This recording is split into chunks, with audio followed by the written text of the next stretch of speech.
But Alex, we really appreciate you giving this financial perspective. But I have one last question for you. If you could rate this call, and I know we talked a lot about there being a lot of spin on this one, but if you could give this a letter grade, either like basically the Q3 earnings for Disney, and I'm not asking you to give it a value, but just a letter grade, what would you give it, A through F? Yeah, I think I'd probably give it a B plus. I think people were concerned that potentially Experiences business was going to come in a bit weaker for some of the reasons we discussed, and it kind of plowed ahead and is going to end the year again in a pretty good place.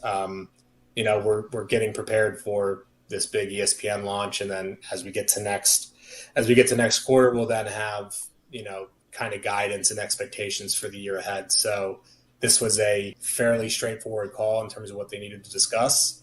Next quarter is going to be a very significant one in terms of kind of the early results out of ESPN D2C and the path forward on some of these key decisions and the financial kind of expectations around all that. So, yeah, big stuff ahead for Disney.